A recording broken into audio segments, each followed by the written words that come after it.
The NBA draft lottery went down last night. The ping pong balls were picked, and the Knicks will have the 11th pick in this year's NBA draft.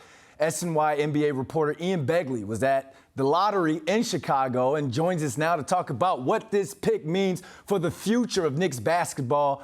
And the ping pong gods have spoke. What options do the Knicks have with that 11th pick?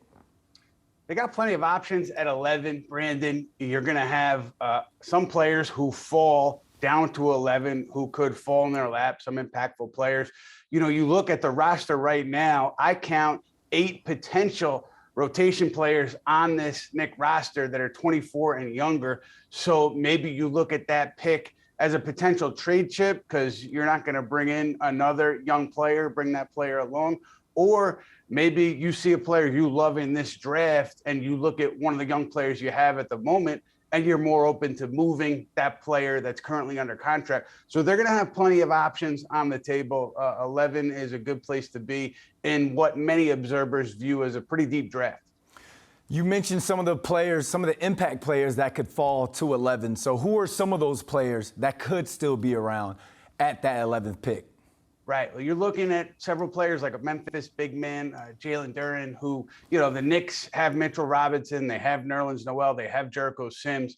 But Noel, injury-plagued season this past year. Mitchell Robinson, unrestricted free agent. So there could be some movement at the center position. And what we know from last year's Knicks is they're still looking for a shot creator. And then you look at Arizona's Ben Mathurin, guard, very, very talented player, can certainly get his own shot. And you're looking at shooting if you're the Knicks too. So he kind of checks those boxes potentially. So those are a couple of names that I'm keeping an eye on. Also Dyson Daniels, G League elite player, a wing. And, you know, normally you would say, well, what's the biggest position of need if you have a pick in the lottery? But with the Knicks sitting at 11, there could be a really talented player where at a position where they don't have a ton of need that falls into their lap. So a lot of interesting options here to consider for New York as we get closer to the draft.